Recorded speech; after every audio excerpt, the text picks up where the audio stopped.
Assalamualaikum warahmatullahi wabarakatuh. Perkenalkan, kami dari Universitas Muslim Indonesia, Fakultas Pertanian, Prodi Agribisnis. Kami akan mempresentasikan kuesioner tentang praktek penyuluhan pertanian kepada penyuluh dan petani. Akan memperkenalkan nama teman kelompok saya dan saya. Nama saya Andini Marsanda, Tambuk 083201900126. Nama saya Andianisa Nurul Sari, Tambuk 083201900130.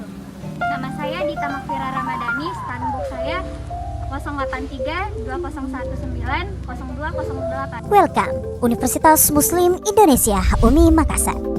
UMI PTS pertama di luar Pulau Jawa meraih akreditasi unggul dengan nilai A oleh BAN PT. Universitas Muslim Indonesia, lembaga pendidikan dan dakwah, memiliki peran besar dalam menghasilkan sumber daya manusia yang berkualitas, berilmu amaliyah, beramal ilmiah, dan berakhlakul karimah, berdaya saing di era global, dan mengisi lapangan kerja di berbagai sektor, serta berguna bagi nusa bangsa dan agama. UMI didirikan pada tanggal 23 Juni 1954 atas prakarsa para tokoh ulama, para raja, dan pemerintah.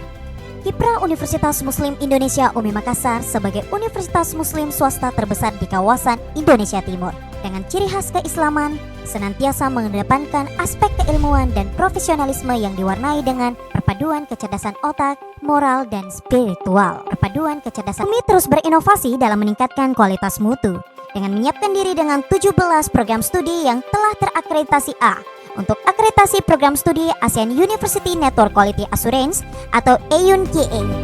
UMI memiliki daya tarik dan masih terus dipercaya di tengah persaingan yang makin ketat di antara perguruan-perguruan tinggi negeri maupun swasta se-Indonesia. UMI saat ini membina mahasiswa 20.735 orang. Setiap tahun penerima jumlah mahasiswa terus meningkat, berasal dari berbagai daerah di Indonesia. Mahasiswa terus dimotivasi untuk terus berprestasi, baik lokal, nasional maupun internasional. UMI juga memiliki berbagai wadah kemahasiswaan yang dapat dimanfaatkan untuk pengembangan dan penalaran jiwa kreativitas mahasiswa dan menjadi entrepreneur muda. Pemberian beasiswa kepada mahasiswa UMI merupakan implementasi program peningkatan kesempatan yang sama bagi mahasiswa. Alumni UMI saat ini mencapai 130.944 orang. Mereka telah bekerja di beragam sektor, baik di dalam maupun di luar negeri. Memiliki kemampuan berkompetensi dalam era globalisasi dan peran strategis dalam membangun bangsa dan negara. UMI didukung 1.337 sumber daya manusia, terdiri atas 480 tenaga kependidikan dan 857 tenaga pendidik atau dosen, diantaranya 51 guru besar, jumlah terbesar di lingkup LL-Dikti wilayah 9. Saat ini, UMI membina 13 fakultas dan program pasca sarjana. UMI juga mendapat kepercayaan dari Kemenristek Dikti sebagai penerima program ASU PT Unggul 2019. Ukiran prestasi UMI sebagai PTS sejajar dengan PTN. Beberapa perguruan tinggi bersilaturahmi ke UMI untuk belajar cara, metode, dan semangat kita dalam keunggulan yang dimiliki. Dukungan SDM, sharing pengelolaan PT, dan program studi yang terakreditasi A juga tak luput dari agenda kunjungan beberapa perguruan tinggi ke UMI, baik lingkup Sulawesi Selatan, demikian juga dari luar Provinsi Sulawesi Selatan. Dalam proses belajar mengajar UMI ditunjang sarana prasarana seperti laboratorium terpadu, perpustakaan berlantai 3 yang dikelola secara profesional dengan program Sistem Informasi Perpustakaan berbasis integritas Set of Information. Gedung perkuliahan yang dimiliki cukup representatif untuk memenuhi berbagai kebutuhan akademik dan layanan administrasi bagi seluruh unit dan dilengkapi berbagai fasilitas pembelajaran. Mahasiswa UMI disambut dengan pesantren kilat sebagai pengganti ospek yang merupakan program unggulan UMI sebagai lembaga pendidikan dan dakwah. Implementasi Tridharma perguruan tinggi yang bertujuan melahirkan manusia berkualitas dalam menghadapi revolusi industri 4.0. Dilanjutkan program pendidikan karakter berbasis pesantren dengan nama Pencerahan Kolbu. Program ini menunjukkan bahwa UMI tidak hanya mampu melaksanakan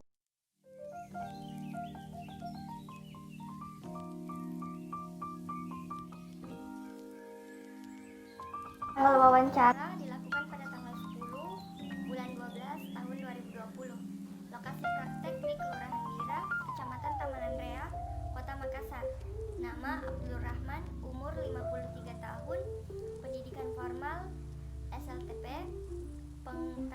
keluarga 5 orang, pengalaman berusaha tani 20 tahun, pekerjaan sampingan, membuka warung. Nama kursus atau pelatihan penelitian pestisida, lamanya 3 hari, pelaksana Dinas Pertanian. Manfaat kursus atau pelatihan mampu mengatasi dan mengusir hama.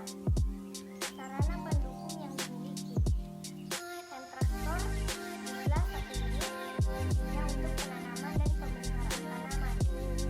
Kedua, caru jumlahnya 2, menumbuk beras. Ketiga, cangkul jumlahnya 2, untuk membelah, membalik, mengejar, dan juga menggabungkan tanah. Parang jumlah 3, memasukkan benih ke dalam tanah. Motor jumlah 2, bajak dan mencabut butir padi. Tanam jajar legowo, luas lahan 2 hektar, status lahan seluas. Produksi jumlah fisik 2.000 kilo atau 2 ton. Harga satuan 7.000. Total nilai 14 juta. Biaya variabel: A.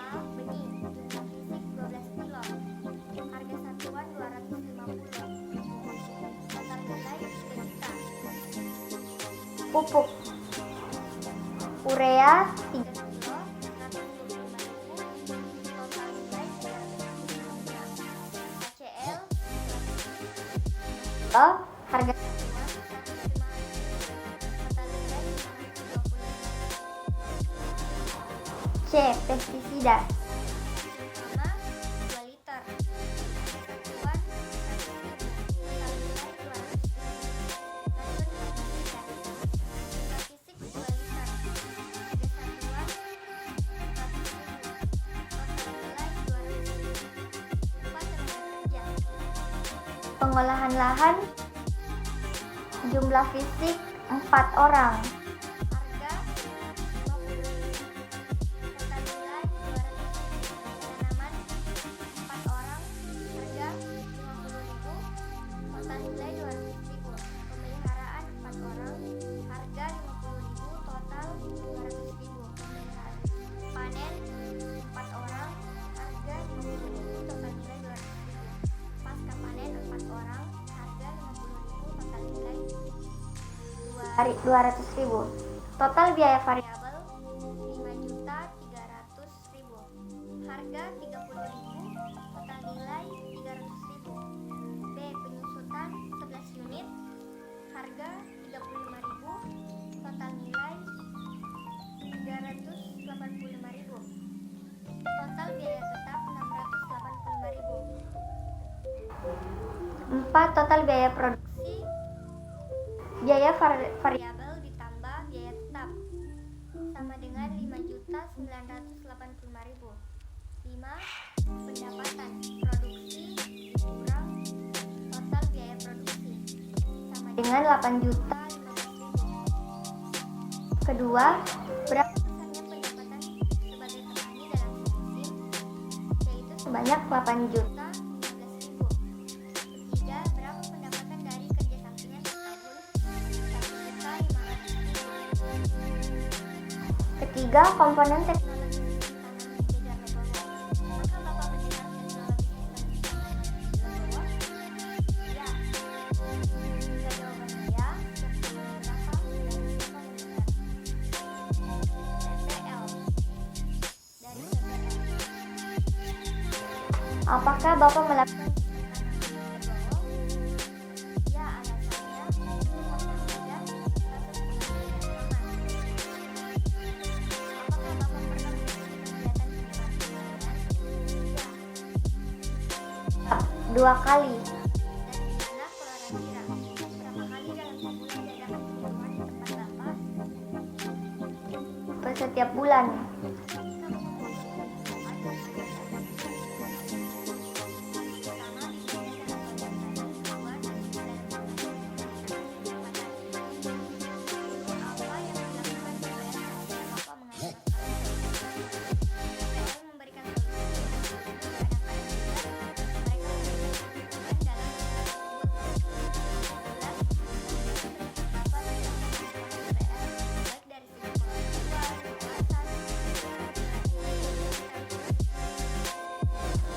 Pertama, penguasaan materi.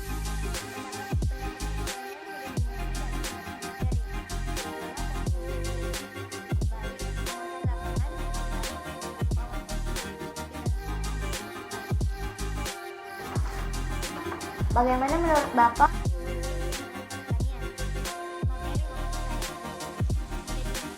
Alasannya karena disusun.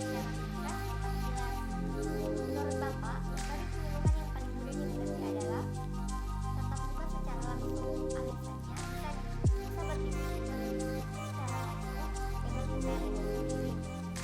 Menurut Bapak, waktu pelaksanaan penyuluhan sebaiknya dilakukan pada pagi hari. Alasannya masih bisa tercerna ke dalam otak dan tidak mengantuk. 15. Bapak mengikuti penyuluhan apakah karena ada paksaan atau kesadaran sendiri? Karena adanya kesadaran sendiri.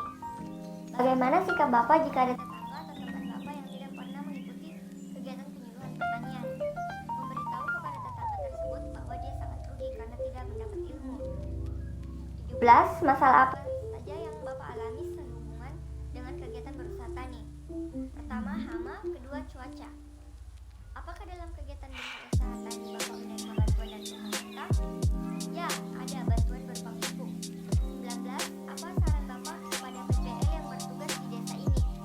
Lebih sering memberi masukan kepada petani.